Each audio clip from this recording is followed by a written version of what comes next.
right, good morning, everybody. A little bit of a late start here. Apologies for that. Just a few announcements before we get started.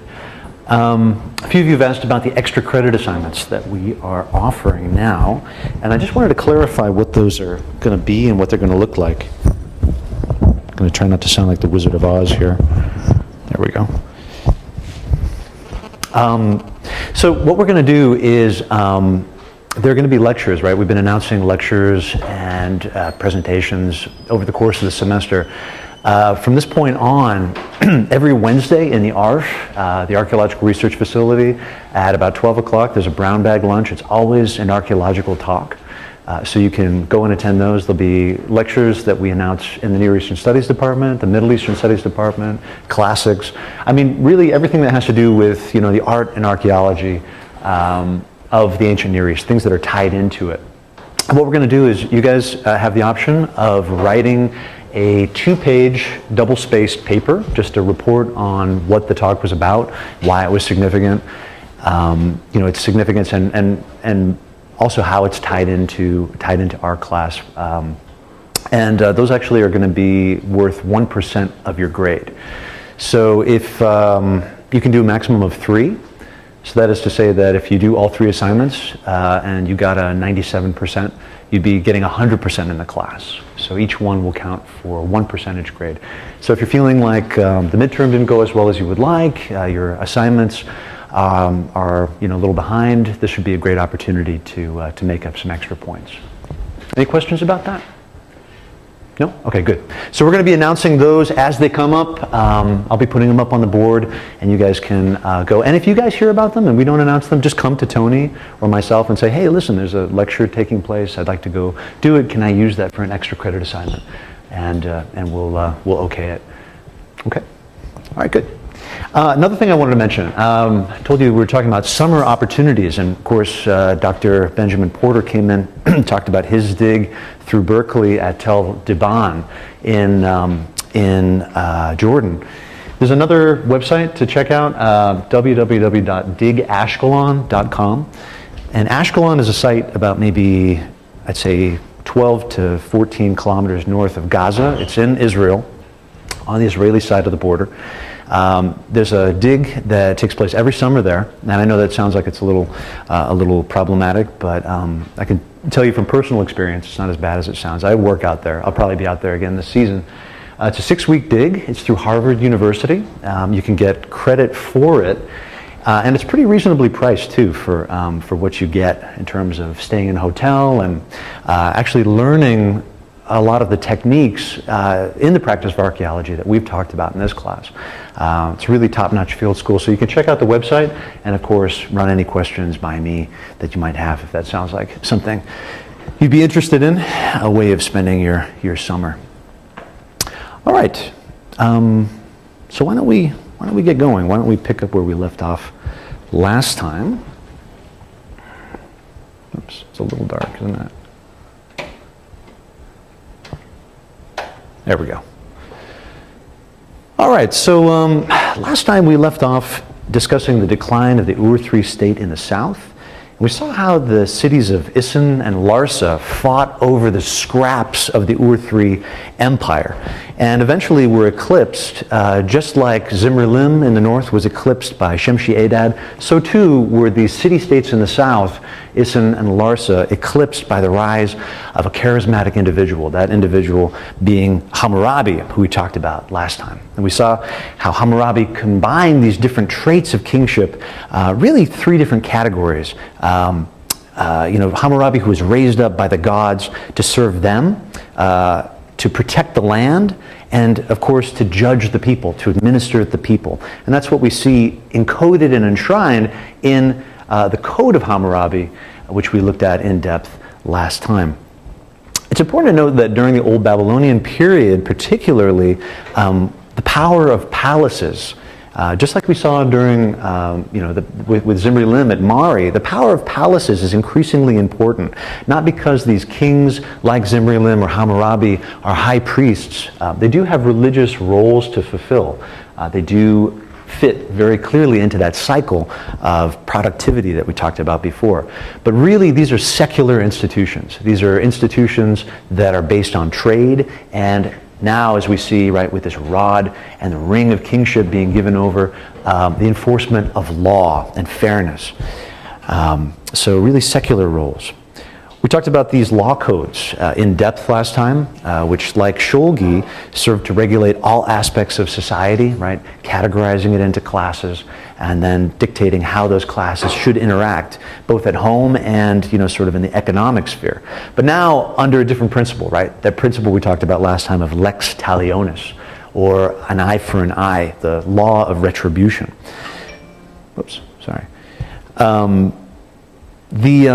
Well, we don't have a tremendous amount of architecture from Babylon. We looked at a number of temples that date to this period, which continue this Neo-Sumerian tradition of the straight access approach and the niched facade, right? So we looked at this one from Ishali with our straight access approach, which picks up on the same thing we saw at the end of the Neo-Sumerian period at Tel Asmar, at Ashuna, the Shu-Sin temple right here.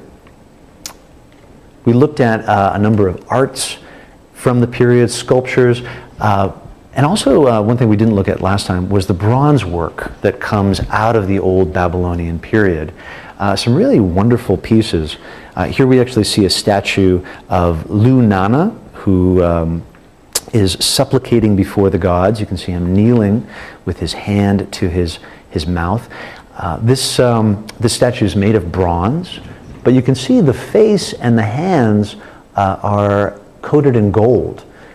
This is very common during this period and in later periods as we move from the Middle Bronze Age into the Late Bronze Age to take statues made of bronze and cover them in gold. Of course, right, the idea is that the statue looks like it's made completely out of gold. In fact, we'll read letters a bit later, probably next week, in which statues like this one are being traded between kings, and they complain to one another, I asked you for these statues of gold, and I got them, and they're really made out of bronze. You cheated me.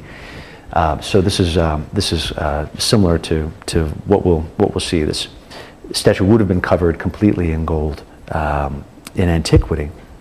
We see, and actually the statue is devoted to a god.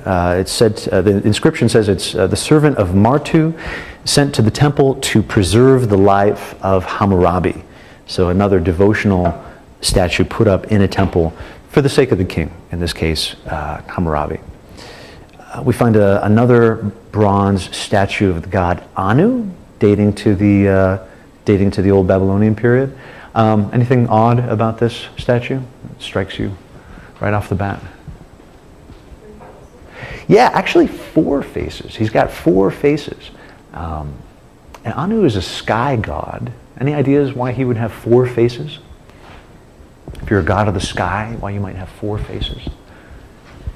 Think Babylonian temples. Think the way they're oriented. Exactly, north, south, east, west, right? These are the cardinal points of the sky, Anu, looking out in each direction. So Anu depicted in this way, which is very interesting, wearing that flounced skirt again. And even in this time, right, people would look at it and know, oh, this is an earlier tradition, an earlier way of dress. And of course, Anu being a god comes from about as early as you can get. We talked about some of these mold-made plaques that portray mythological scenes, also erotic scenes from daily life, maybe linked to fertility, but also probably done in jest and fun too. We have examples of eroticism in Babylonia, contemporary in Egypt as well. There's a papyrus you can check out called the Turin Papyrus, which shows all of these crazy sexual scenes, just really for amusement, with inscriptions on them in Egyptian saying things like, "Oh, you bad man, leave me alone."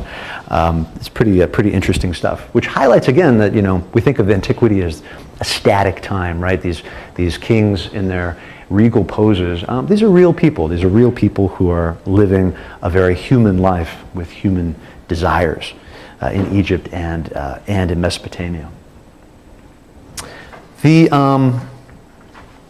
We talked quite a bit about the texts from this period. While we don't have a lot of architecture from Babylon, the texts that we have give us a chance to really talk about the actual functioning of society. Not just the laws that we looked at last time, although I did want to say a few words about the laws and the way they would function. We talked about the Code of Hammurabi, how it was more justification than justice, in the sense that those laws, as strict as they are, we only have one example of them actually being carried out in tablets of the time. But we do know how these courts would function. Laws and social conduct were regulated by an assembly of 3 to 6 males, known as the Unken. Temple officials would serve as local justices to deal with things such as property disputes, boundaries for fields, that kind of stuff. Trade was regulated by the Kharim, both in the city itself and in some of these trade centers like we looked at last time in Kanesh. So when it comes to trade taxes and disputes, authorities in the Kanesh would, or authorities in the Kharim would deal with that. Heavier charges like adultery, homicide, treason, those that really carry a capital charge, would be dealt with by officials in the royal court. And in this case, we see the importance of oaths, oaths being given. If you're a thief, chances are you're not really going to be killed and buried in the hole of the house of that you tried to rob, as it says in the code. We see in these court cases much more lenient sentencing. For example, a thief would be told that he has to go into the temple, put his hands down upon the weapons of the god, and swear that if he ever does it again, all the wrath of the god's going to come down, and his hair is going to fall out, and these nasty things will happen to him. In cases we have examples of people doing this maybe 2 times, so quite a bit of leniency actually. So we shouldn't get the impression that this is a period of time in which people are having their hands and arms chopped off willy-nilly. Wow, I just said willy-nilly. So these promissory oaths are in there, and often they come with a punishment. Varying degree. If you break this vow that you've now made, not only will the wrath of the gods come down upon you, but you might have to shave your head in shame so everyone will see what you've done. You might have holes bored into your head, depending on the severity of what you've done. So again, 2 clear legal systems that are separate and apart, or a legal system that's separate and apart from the laws of Hammurabi. Legal transactions were carried out in front of witnesses. We have examples of witnesses signing their seals, and it's interesting, during the Old Babylonian period, women could be witnesses. Again, this is a patriarchal system, but women do have rights when it comes to inheritance, when it comes to property, and in this case they could serve as witnesses in court cases. Later on, during the Neo-Assyrian Empire, they're not allowed to, so that's somewhat interesting. We see laws regulating taxes. Similar to the Ur III period, if you remember the Ur III period, taxation could be up to 40 to 45%, this crushing debt. It's a bit better during the Old Babylonian period. It's about 20 to 33%, but still, if you're paying off a debt at 33% interest, that's going to take quite some time. So similar to the Ur III period, similar to the time of Shulgi, you have people paying off these debts through indentured servitude in workhouses, but with some laws regulating it, right? No matter how great your debt was, you only had to work 4 years.